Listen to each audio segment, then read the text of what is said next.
You have just tuned in to the Mag Nerd Podcast, your home for everything in music, anime, and games. What is up, guys? Shut Up the King here, back with another video, and today I want to talk to you guys about this Nintendo Lite. Earlier, if you went to my YouTube channel, Shut Up the King, you probably saw a rant video, okay? Was not happy. I was very raw in the moment. I had just learned about the Nintendo Lite release, and I was not happy, to say the least, okay? So what I did was I uploaded a video in my car, I uploaded it, and I kind of went apeshit, alright? I don't take back anything that I said, no apologies, but what I thought I would do today is just take a few minutes to kind of explain myself in a calm and concise manner and just try to convey to you guys why objectively, not subjectively, because, you know, a lot of people like to say that, you know, it's different strokes for different folks, but I want to prove to you guys objectively that the Nintendo Switch Lite is not only an inferior product, it is a horrible money cash grab, and is not even worthy to be in the legacy of Nintendo handheld systems or systems in general, okay? So sit back, relax, and just enjoy the show. Alright? So let's get into it. And again, for those who do not know, I'm going to quickly run over the details of the actual Switch Lite. The Switch Lite is going to be releasing in September. It's going to be retailed at $199 versus the $299 that the current Switch is priced at. It's going to have no dock. It's gonna no dockability. It's gonna have a smaller screen. It's gonna have a non-removable Joy-Cons. It's going to have 3 colors: gray, turquoise, and yellow. And it's going to have no HD rumble support, and it's going to have no IR blaster support as well either. All right. So, it's funny how they announce this thing, and usually when you get a new iteration of a system, they talk about everything that it can do. This is the first time I've ever seen a Nintendo product talk about what it won't do. They spent more time talking about what the Switch Lite can't do than what it actually can do. And honestly, it's a useless product. It's a product that they're doing just to get money out of people, because again, they know that Nintendo can release a fucking log of shit with a Mario hat on it and people will buy it, okay? So this is not for those people who are trying to say, it doesn't matter, man, I'm gonna buy it for the kid. This is not, this argument that I'm making is not about whether or not it's gonna sell, because again, we've already proven that Nintendo has drones, and people, when I say drones, I don't mean like Navy drones, I mean drones as in people who are sheepish that will buy a Nintendo product no matter what it is. You still got people out here who bought that damn Game Boy Micro, which was garbage. Anyway, I don't want to get distracted. I want to stay focused, because again, this is not a rant. This is more so about me talking about the product and trying to prove a point. All right. So the point that I'm trying to make here is that when Nintendo releases a handheld system or a new system, they release something else, they improve on it. Xbox, PlayStation, when they released their hardware, PlayStation 3, the next system that came out was PlayStation 3 Slim. Xbox 360, the next one was the Xbox 360, whatever, I can't remember what it was called, but it was the miniaturized or the slimmed down version of that current generation console. It always came out and it improved on the old system, and it always came out cheaper than the older system. That's how it works. Same thing with the game, with Nintendo products. As you can see here that I have on my screen, and we're going to look at it. This is the first time in history that a Nintendo product has come out that has basically stripped down its current product and made it inferior to the system that's already out, and did that at a price cost, which makes no sense to me. Nintendo could have used those resources and made a Nintendo Switch Pro and then discounted the current Nintendo 3. So here's what I think they should have done. I think Nintendo should have brought out a Nintendo Switch Pro, given it a 1080p screen, made the screen bigger, You could have still got rid of the disconnecting Joy-Cons because, again, that was a gimmick that no one really used in the first place. Still had it to be docked, and then, again, have it be more graphically powerful. People would have paid more money for that. You could have charged for this Nintendo Switch Pro. You could have charged $350. You probably could have even squeezed out $400 if you bundled in the game with it. And then what you could have done is taken the Switch and reduced the price of the Switch to $249. You would have still been making money off of the new Switch that people clearly wanted, and you still would have been able to discount the original Switch for people who did not want to upgrade to the Pro. Easy is a win-win. You guys make money, and the fans are happy. I don't know what this Switch Lite is, who the Switch Lite is for. People like to say, oh, it's for the kids. I don't even think it's for kids. I think this is just a stupid money grab from Nintendo because they know people will buy their product no matter what. And again, I'm going to prove it. If you look at the Game Boy, and you look, and again, this is just on, Wikipedia. You see here, release date, 1989. The lifespan was from 89 to 2003. You got the Game Boy Pocket. You got the Game Boy Lite. And that's where we want to talk about is the revision. So, 1995, they came out with the transparent Game Boy. They came out with the Game Boy Pocket. And they came out with the Game Boy Lite. If you go through here and you look at these specs, they did not downgrade the Game Boy Pocket so that it was inferior to the original Game Boy. They made it better. It still ran off of AAA batteries. It had about 10 hours of gameplay. They made it smaller, thinner, made it better. Then, in 98, they came out with the Game Boy Lite. Game Boy Lite, again, iterated on the current Game Boy, making it better. Adding a backlight, because again, as you can see down here, this is what we had to go with as far as like making the Game Boy being able to play it at night. See? You see what I'm saying? They brought out a new system that improved on the prior system, and they sold it at a different price point. Alright? This is objective data. This is right here in your face. Let's talk about the successor to Game Boy Color, another system that I own. Okay? Game Boy Color comes out again 1998. Let's go to the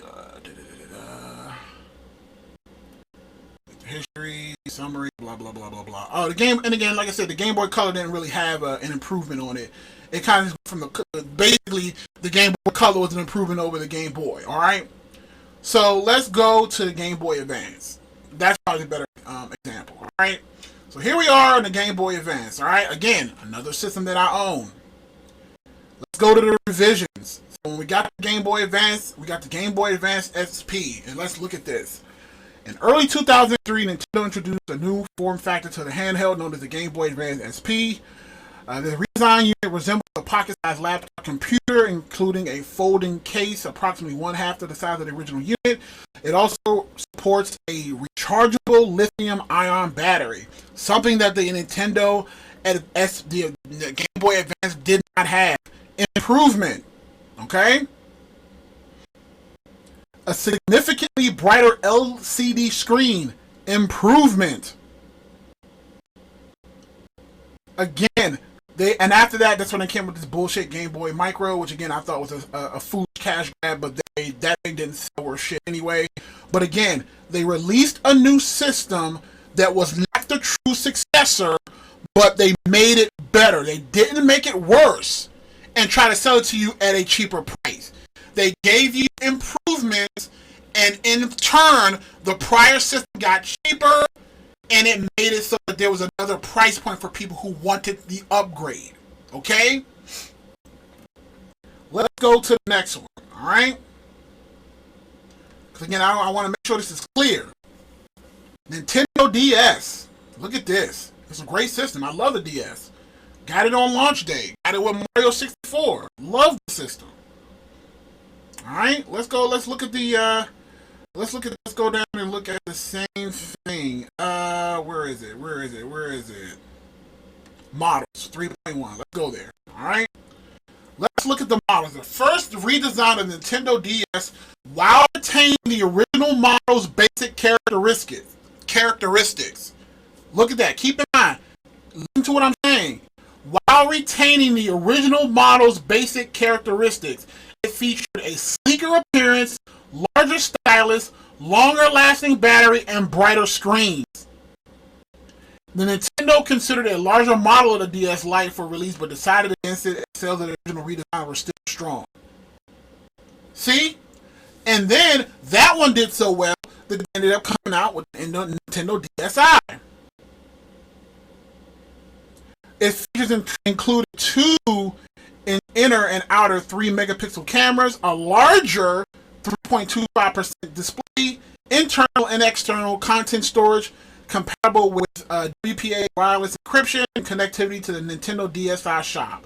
Even the Lite version of the Nintendo DS was better than the original. They didn't go in and rip out features to make it cheaper and better. They improved upon it and released it to the public, and it did well. Okay? You get where this is going, right? I don't need to go with the Nintendo DSi XL because, again, that one was even superior, but you get the point that I'm trying to make here. Alright? And, of course, the successor to the DS was the Nintendo 3DS, which is the current system that is out right now. Alright, so let us go to let's go to large model.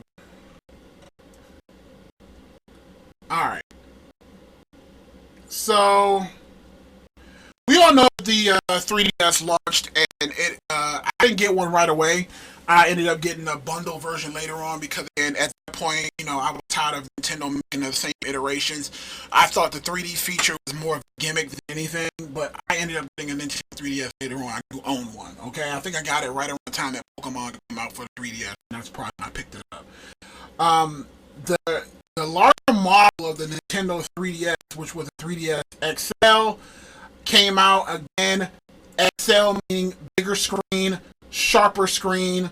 Years later, they came out with different other color style. Again, the information is right here in front of you guys. All right, they did not make it worse. The only thing they did was they made it the Nintendo 2DS, which still had the same screen, but it just removed the gimmick. It got rid of the gimmick, and the gimmick was 3D because, again, they realized that nobody was really developing games with 3D in it anymore. That was third party, and even the first party titles realized that people weren't using the 3D thing, so they decided to remove it, make it a 2DS, make it so it didn't flip, and released it. But again, that was like the third iteration of that system. It wasn't the 3DS came out after the original. The 3DS XL came out right after the 3DS, and that one made improvements on the system versus taking things away. And the whole point of me making the video is you guys look at the information and you can understand why I'm frustrated with the Nintendo Switch Lite. You call the thing a Switch, and it can't switch. The whole gimmick of the Switch is that it can be taken on the go and it can be docked. You're bringing out a system and you're making it cheaper, but you're making it cheaper at the expense of the actual system and what it is. You're trying to make people think that this is a better thing for people. Like, I actually saw people online saying that the Switch XL is more portable than the Switch. Does that even make any sense? It's still portable. I still fit in the same book bag. It's still going to be portable just as the other thing. Except it's not going to be able to sit upright, and it's not going to be able to dock when I get back home or if I get somewhere else and I want to take it.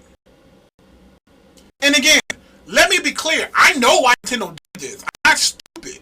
Nintendo did this because, again, they didn't want to galvanize their own system. They didn't want to bring out a system that was superior to the Switch because they didn't want the Switch sales to decline. And they knew that if people had a better system, they would stop buying the Switch, which they didn't want. They knew that, hey, let's make this so unattractive that people will still want to buy the Switch. And, hey, the other people who think, oh, there's something new, let's get them to buy that too. So, again, this argument has nothing to do with the fact that we know Nintendo knows how to make you buy something. This is not about that. This is about something objectively even needing to exist. Again, I know nothing needs to exist. What I'm saying is, as a product that you're trying to sell to your fan base, this is a slap in the face to them at all. People have been talking about Nintendo for the longest time. Make a 1080p screen. Nobody asked for this. No one asked for this. I can guarantee you when people talk about what iterations they wanted to see on the Switch, what I can guarantee you is they wanted a 1080p screen, they wanted a bigger screen, and they wanted more third-party support so they can get higher resolution on the screen. Nobody cared about removing... Who asked Nintendo to remove dockability? Huh? Who asked Nintendo to make the screen smaller? You know what? The Switch screen needs to be a lot smaller. And you know what? I think you definitely don't need to dock. Like, again, the thing that I didn't also agree with is, again, if you're telling me that in order to make it cheaper, you had to get rid of the Joy-Cons, fine. I didn't care for the Joy-Cons in the first place. I thought the Joy-Cons were just a cheap gimmick that was just something you added on to drop up the price. Fine, take it away. But get the damn system at least some sort of rumble. It can't rumble at all. Y'all been having rumble since N64. Come on. Look, I just want people to stop kissing the ass of Nintendo and call them out when they do dumb shit like this. If this thing sells, you're basically telling Nintendo that we can shovel anything into your mouth, you will swallow it and ask for more. Again, this was Nintendo. Ask yourself, if this same situation was something that Xbox or PlayStation bought out, they bought out a new iteration of the PS4, and they basically took away half the features of that made the PS4, or if they came out and said, hey, this new PS4 is going to be cheaper, but you can't play God of War, you can't play Spider-Man on it, people would be up in arms. But you're going to sit here and tell me it's okay for Nintendo to sit here and say, oh, the main feature that makes the Switch can be removed and you got still...